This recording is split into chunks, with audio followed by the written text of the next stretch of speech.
Bonjour à tous et bienvenue dans un nouvel épisode de Parlons de tout. Moi, c'est Clara. Et moi, c'est Lucas. Aujourd'hui, nous abordons une question que beaucoup de gens se posent. Transport public ou transport personnel? Lequel était meilleur? Clara, tu préfères lequel? Bonne question, Lucas. J'aime la commodité de ma voiture, mais les transports publics ont aussi leurs avantages. Explorons cela ensemble. Mais avant de commencer, une petite question pour vous. Quel pays possède le réseau de transport public le plus étendu au monde? Est-ce la Chine, les États-Unis ou le Japon? Réfléchissez, on vous donnera la réponse dans quelques minutes. Alors Lucas, pourquoi penses-tu que les transports publics sont une bonne option? Eh bien, ils sont souvent moins chers que les transports personnels. De plus, en utilisant les bus, les trains ou le métro, on réduit la pollution et les embouteillages en ville.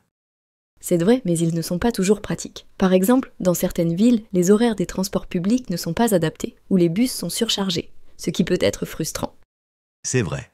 Par contre, avec les transports personnels, comme une voiture ou une moto, on a plus de liberté et de flexibilité. Mais cela coûte cher. Carburant, assurance, entretien, et n'oublions pas l'impact environnemental.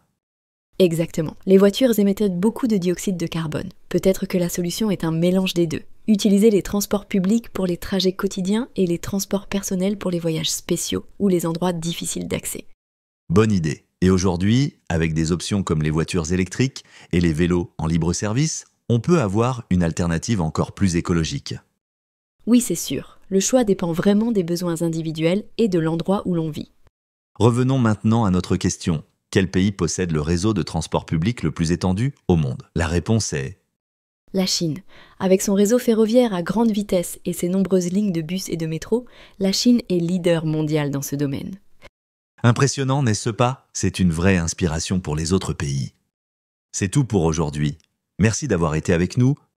N'oubliez pas de vous abonner, de partager ce podcast et de nous dire dans les commentaires quel type de transport préférez-vous et pourquoi. À très bientôt pour un nouvel épisode de Parlons de tout. Au revoir.